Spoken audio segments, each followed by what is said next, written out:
Produtores de suínos, principalmente os chamados independentes, estão abandonando a atividade. O preço atual pago pela carne suína não consegue cobrir os custos de produção.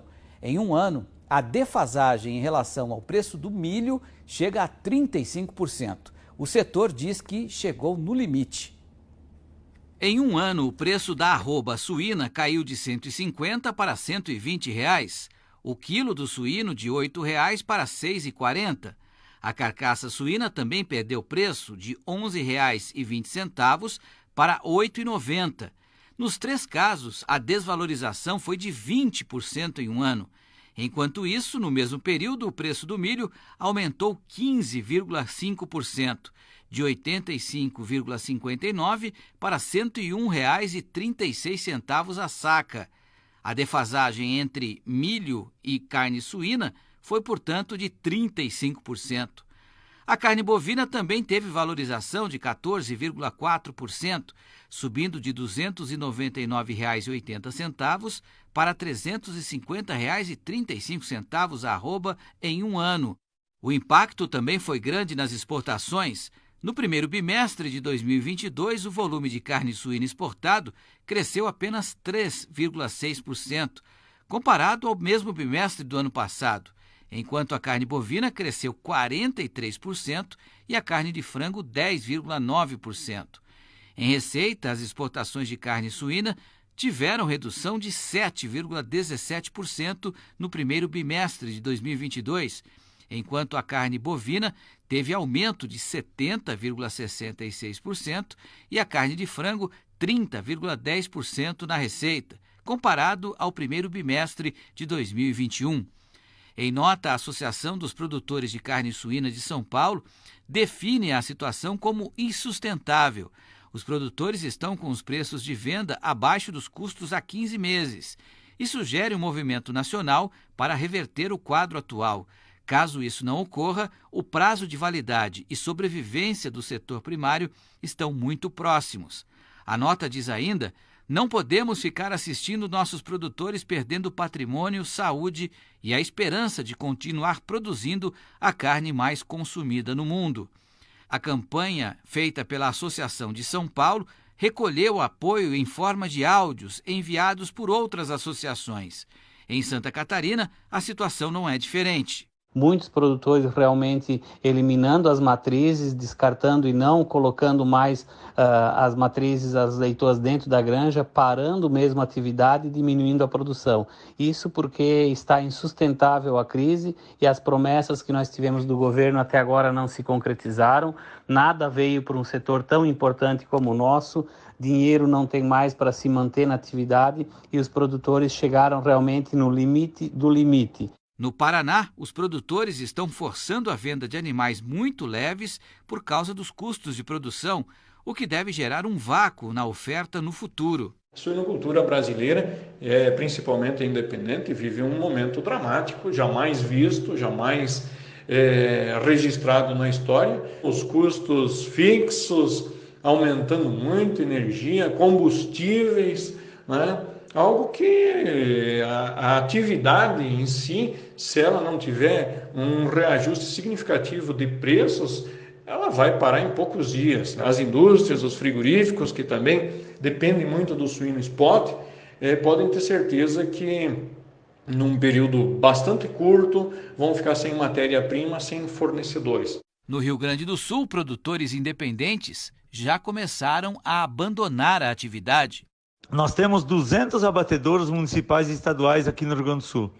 E esses abatedouros dependem exclusivamente de suinocultores independentes. Essa parcela de frigoríficos aí vai ter uma dificuldade muito grande no futuro em abastecer as agroindústrias deles, porque a suinocultura independente está morrendo. Então, é preocupante. A suinocultura independente está com os dias contados se não acontecer uma reversão urgentemente. Nós estamos aqui com o Fernando Iglesias, que é analista das safras e mercado, para analisar esse contexto. São depoimentos fortes, né, Fernando? A gente queria saber quais são os principais motivos que fizeram com que o preço da carne suína caísse tanto de um ano para cá. Boa noite. Boa noite a todos. É um prazer participar aqui mais uma vez. E temos um motivo principal para essa queda dos preços da suinocultura agora, que é excesso de oferta. O que acontece? Em 2020, houve uma explosão das exportações de carne suína, o volume exportado foi recorde, foi muito grande, e isso estimulou o produtor, o suinocultor, a investir no seu plantel, investir no plantel de suínos. E isso está gerando excesso de oferta agora, considerando que as exportações não são tão boas nesse momento, a China também recompôs o seu rebanho, e isso vem provocando aí transtornos no mercado. É um caso bastante típico, é um caso clássico de excedente de oferta no mercado, que evita com que os preços consigam se recuperar. E qual que é a previsão que você pode fazer nesse momento em relação aos próximos meses? Você falou que a China recuou um pouco no volume de exportações. Isso é uma tendência também a partir de agora, com a recomposição dos rebanhos chineses? Com essa recomposição do plantel de suínos na China, ela vai ser menos ativa na compra de proteína animal em 2022, principalmente de carne suína. Vai importar menos. A gente já via movimentos no ano passado de retração desse volume embarcado.